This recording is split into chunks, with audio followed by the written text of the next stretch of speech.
I'm here today with Samantha Green, another one of our wonderful authors from the Stygian Collection. Thank you for coming. And let's just start off with you telling us a bit about yourself and your, writing and your YouTube channel. Hi, I'm Samantha Green, and I write a lot of poetry, I'm working on a poetry and short story collection, and a lot of what I write is very surreal, abstract things, and I haven't gotten to post a lot on YouTube lately because I'm currently studying in school. But once that's done in like a couple weeks, I really want to jump in and do a lot of content on Kafka, Dostoevsky, other authors, a lot of my writing progress and process. Um, and yeah, You mentioned poetry. You have a unique bio in our yeah. collection where you wrote that in the form of a poem, which I thought was so creative and fun. Oh, thank you. Thank you. Yeah. Like I said, I really like abstract or writing abstract things because it's not so much about the characters, the who, but rather more about the underlying feeling of Mhm. everything. Yeah, your works have that evocation of a mood, Yeah. certainly. Like, and your short story in the collection really does that. It takes you to a place and it's hard for me to describe, but when I was reading it, there was just sort of this serene but curious feeling. Like there is a very tangible feeling when you read your work. Yeah, I guess my goal was um you don't necessarily know where it is. Like there's just this tiny little setting and then a couple characters and those things are and a lot of odd things happen in my stories too, but because I don't want to give away too much Yeah, I to the mean, well, readers, but you can do a bit of a summary, but yeah, no um spoilers. yeah. So there is uh a grave not a what's his name? a Grounds. A Yeah, groundskeeper. groundskeeper. Yes, there's a groundskeeper, and he meets a ballerina who's just dancing on top of tombstones in his graveyard, and he's just kind of like, "What is going on?" And they become unlikely friends, and something happens, and the ballerina kind of uh, kind of drives the groundskeeper in a certain direction to see what he's going to do. And Mhm. so that's kind of a summary of it's not a very good summary. It's hard to not say anything and not give Yeah. anything away. Well, I love what you said when you were first talking about it, how it's if Kafka met Dr. Seuss and they fell in love. Yeah. Such a Yeah, a lot good of description. I don't know why. I think it's because I have young kids and we read Dr. Seuss a lot. And one of the Mhm. books that we read over and over again is Oh, the Things You Can Think. Yeah, that's a good one. And so and I read that and a lot of Kafka the past year. And so that kind of shaped my writing voice. So there's a lot of rhyming in my, it's not like over rhyming, but you No, can it's definitely tell that it's an element within the story that kind of I do it so that readers are like, oh, I kind of need to pay attention to this part, or it's almost like sing-songy. it is. Like, Yeah. Well, I like yeah, it, and it also kind of harkens back to classic literature where there were a lot of songs and poems interspersed in short stories. And even, even in longer epics too. Like there are so many songs in something like Lord of the Rings. And as a publisher wanting to focus on more classic elements, it really fits into that to have that element in there. yeah, and I love what you said about literature. Literature, especially classic literature, has a lot of influence on my voice as well. I use that and, like I said, Dr. Seuss and Kafka, and I uh, because like I said, I like to make things um, abstract in my fictional stories, but I do take a lot of things from nostalgia. It's like the ballerina dancing on graves or tombstones. I used to, as a child, sometimes we would walk in the graveyard. My mom would take my brother on the stroller, and then I would like skip down the path. My mom took me for And walks in the graveyard too. really, Yeah. that's so great. That's great. Honestly, they're so peaceful. Mhm. Um, but I remember looking at a tombstone and being like, I want to dance on top of it. And it was just the oddest thought. But and obviously I knew you're not supposed to do that, but it was like things like that influence a lot of my stories, or just like little sayings that I've heard, or like places I've been to. And actually, when I was making the graveyard setting, even though there's not too much about the or too much to the setting, I I thought of the graveyard I walked in when I was a little girl. Oh, that's so cool. I love hearing these little behind the scenes stories of what went into the work. And I was actually going to ask you, like that image of the ballerina on the gravestone is such a strong image. And I was wondering where you got that from, because it almost struck me as one of those things, where you come up with just an image and then you build a story from that. Was it the process kind of like that, or did that get added in? What was your process coming up with the story? Um, so usually when I start a short story, I think of like an underlying feeling. Like I get this underlying feeling that I'm trying to describe. And I kind of go from there, where I'm Okay. like, okay, I have this one line. And I usually it's like usually a couple words or a sentence, and then I build on that sentence. Hmm. And I think the first line had something to do with ballerinas only dance when they hide behind curtains of sufferance. And it's um like I said, I don't want to give away what the underlying feeling is, Yeah. because I want the readers to um interpret it for themselves.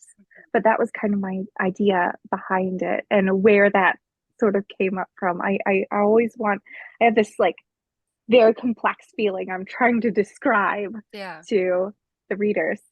I won't, give away, but for me, I did definitely, like I was saying earlier, there was definitely an evocation of emotions and feelings. So I think that you were successful in that. Um, I know that a lot of with our authors, maybe it's 50-50 people who already had works that they just went, oh yeah, this is a good anthology for this. And then some wrote specifically for it. So was this a piece that you already had on the back burner, or was it something that you came up with when you decided to submit to the anthology? Um, so I had that sentence written down already, and so I was planning to write it, but I saw you guys um had announced the anthology, and I was like, oh my gosh, I want to write something for this, because I think you and Pei are just such great people. Oh, thank And you. yeah, of course. But I wrote it, and I was like, well, I don't know if it'll exactly fit, because it's not like the horror like a lot of people think of, but I almost think of my story as kind of like horror and darkness, in a way of like an like one of those everyday underlying emotions that just kind of lingers there, and it's kind of like the horror of awkwardness. Yeah. Yeah. Well, and we wanted to keep that so open when we gave the Stygian definition. We really wanted people to interpret it in their own way. And I think we got a really good collection of that. And I would sort of put yours in more the philosophical side of things. And I was glad that we Mhm. got a number of those pieces because we wanted to include that sort of more I don't want to say every day, but like relatable, more real life, more making you think on things that are happening in reality, amongst what I knew would be like I knew we would get a collection of fantasy and sci-fi and stuff like that too. So I wanted to have those Yeah, moments of reflection, and I'm glad that we have that. And I think yours is a really good one. thanks.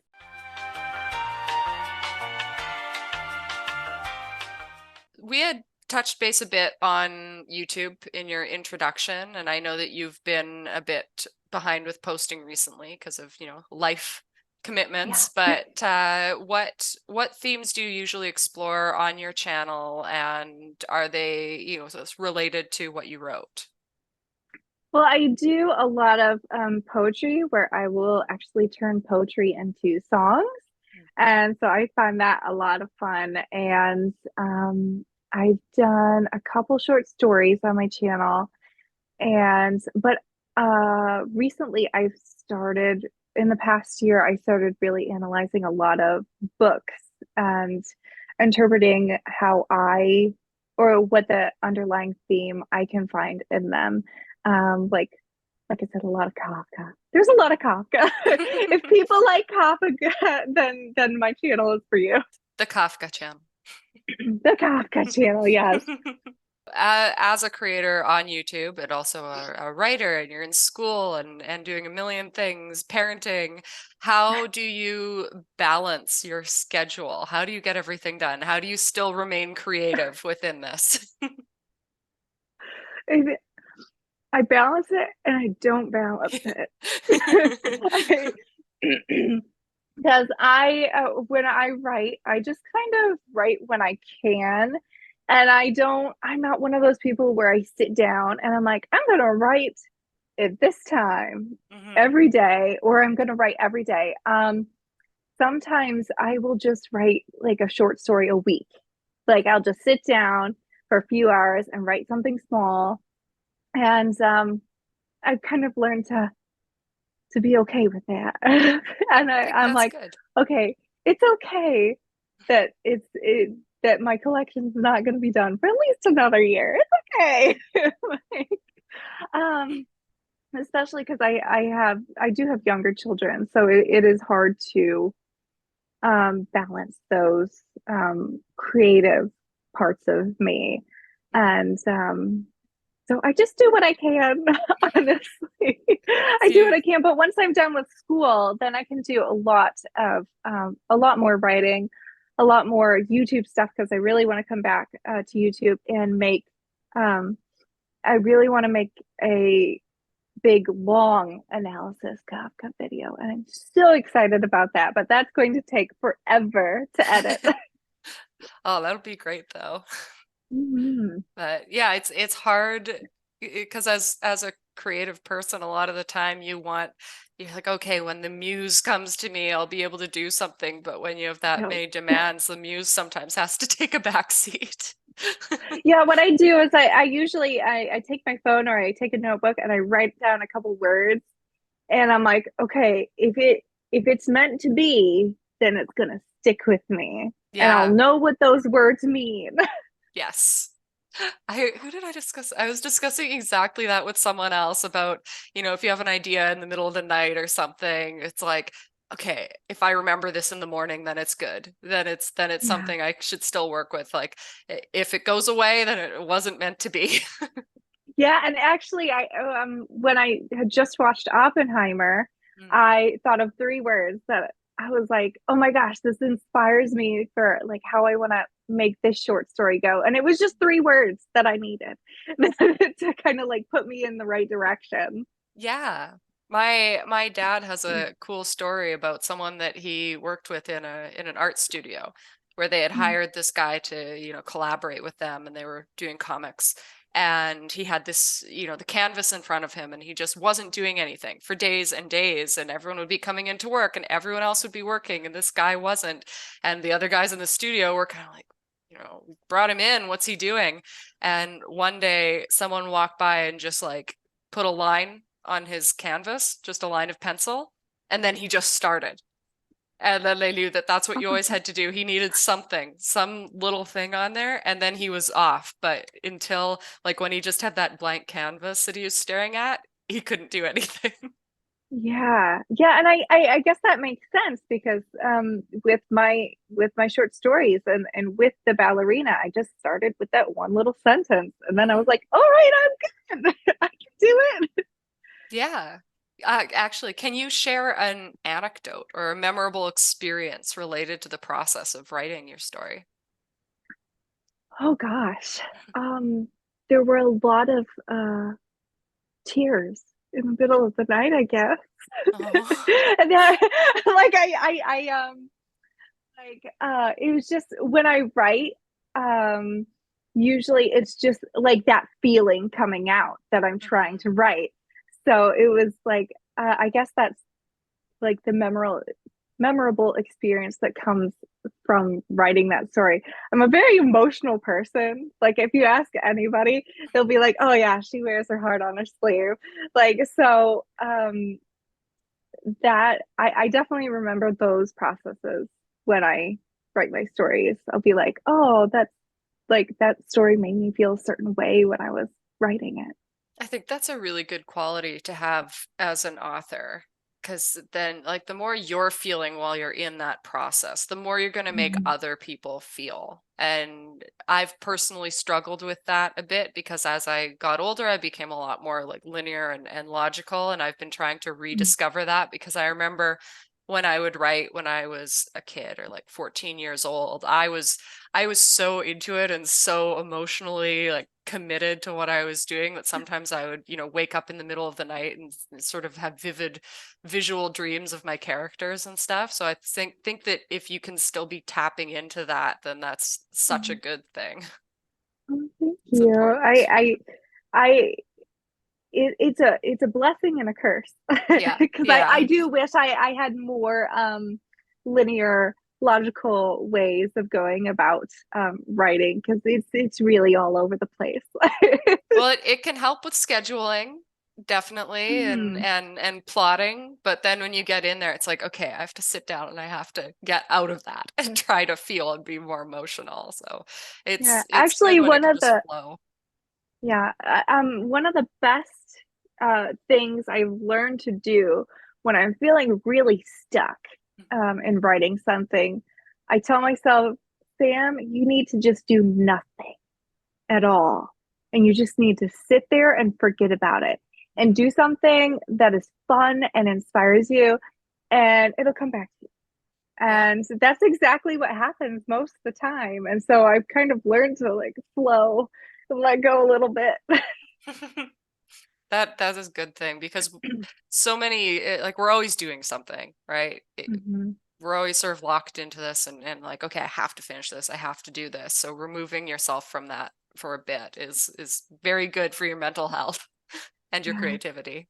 One of the big elements of this anthology is, I mean, first that we're all on YouTube, which has been really cool, and also that this is a heavy community project, like heavily community based. So how have you felt being a part of this sort of collaboration? Oh my gosh, I love it so much. And it's given me a chance to meet new people. And I love reading everyone's work because everyone has a very distinct voice Yeah. where I'm like, oh my gosh, I can just like see this person writing this. And it's really, really beautiful to see, especially how you took us through the whole process. I'm like, I loved that because I felt so included and a Oh, I'm part so of the glad. anthology. Like it wasn't just like you just submit a story and then it's gonna be in a book. It was like a whole adventure with you guys. That's what I was hoping for. I mean, as people watch these interviews, I've said this before, but I sort of took myself as a writer and thought, how would I want this process to be? And I tried to make it something that I would enjoy and tried to make it exciting and involve you all because I didn't want there to be that disconnect, right? I wanted everyone to Mhm. be a bit of a community and to continue on with that after the publication too, which I hope we can. Yeah, absolutely. And I mean, we have the network, like the network I'm trying to grow, and Yes. Discord and everything. So I think we'll have You're even more. so you're so good at organizing all of that stuff. Like I'm like, I don't know what I would do without all of Holly's um like her tools and everything she's good at. Oh, thank you. Especially the network is so cool. Your Discord is great. Yeah, we need to start getting that more active. But yeah, Mm. it's a lot. There's a lot going on. I have many scheduling apps and also physical calendars that I write on and stuff. So it's a lot That's of amazing though. Teach me your ways. scheduling. Well, Asana is very useful. That's one thing that I use a lot. I don't know if you've heard of that, but I like it because it allows you to make those checklists and calendars and mark things off as you're going and set deadlines. And I've found it really helpful. That's great. It's funny because I'm one of those people where I will buy a planner every year Hmm. and I'll do it for a couple weeks and then I forget about it. Yeah, I am like that too. Like I can't do that. I can't do journaling. But with with the stuff I am using, it's more sort of whenever I go, okay, I need to actually sit down and do this, then I can do it in spurts of major Mhm. scheduling. So like right now we're doing all these interviews, so I'm trying to book all of those and not double book or triple book or anything. So this is a Right. time period where I have a printed out calendar and I'll do it for that little bit. But there will definitely be weeks where it's just like I don't need this right now. Yeah. You know what though? I do think it's kind of a blessing though that I've become like this disorganized person because it made me realize that I am better at writing short stories than I am at novels. Because a Okay. novel, I'll start and I'll get halfway through, and then it's gone. Hmm. But a short story is much shorter, and because I write in these surreal abstract, with these surreal abstract elements, then I can kind of like uh, make it shorter and consolidate my thoughts a lot better Yeah. than if I had a whole novel that needed to be organized. Because I, short stories are more like a quick feeling that could become something more. mhm. That's kind of how I look at short stories. Yeah, and my favorite short stories always have something where you are thinking, okay, well, there are things I imagine would have happened before this and things that would have happened Yeah. after, and you just get that like snapshot of a much bigger world, and it leaves you wanting more. And I could see how that would lend itself to a more abstract genre for sure. Because for Mm. me, like I write epics all the time, and so it's very hard for me to write short stories. But when you're exploring an emotion or a concept, Mhm. then yeah, I could see how that would really lend itself to the short story format. Um, how do you believe your experience as a creator on YouTube has influenced your writing style or your approach or just how you come at creativity? Have there been any changes since you got on there? Oh, absolutely. My writing was uh, like maybe I'm being too hard on myself, but it was atrocious when I was I think like I a think we all think teenager that. and young 20s. Yeah.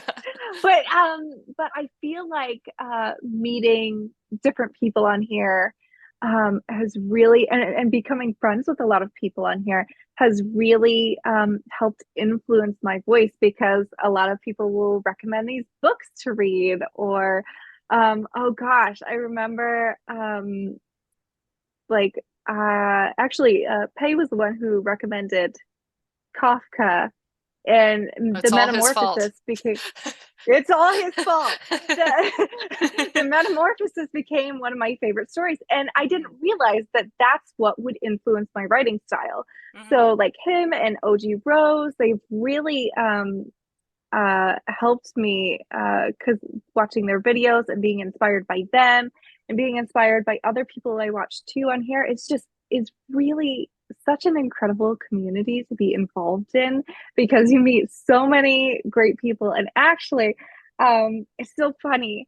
I I actually met my husband on YouTube. Oh, really? Yes, this is back in, oh gosh, it was back in 2013. Was it 2013 or 2013? It's been a while, but that was like back when it was kind of taboo to meet people online, Yeah, right? yeah. And so really, really great things have come out of YouTube. We both have YouTube relationships. That's We cool. do, we do. Yeah, like you can get very good things out of the internet. Yes, you can. You can find yourself a boyfriend. You can find yourself a husband. I agree though about the inspiration and just how it opens up a whole world of new things. Yeah.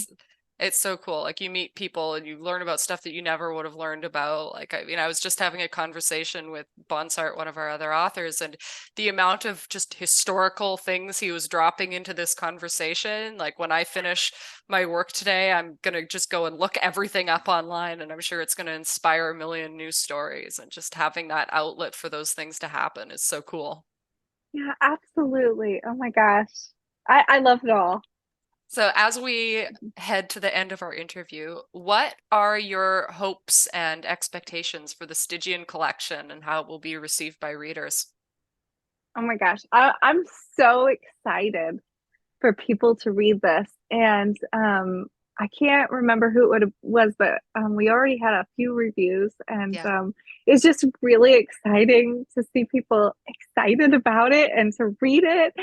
And I'm excited to see how every story is going to be interpreted. Because of Mm, course, as an author, you know exactly what the story is about, right? yeah. But the readers, um, if they don't know you or anything specific about you, they're not going to know, and they're going to have their own personal experience with it. Mhm. And I'm excited to see how all the stories get interpreted. I agree. I'm always refreshing Mhm. Amazon and Goodreads. Oh Like, we have another review. I just want to see more.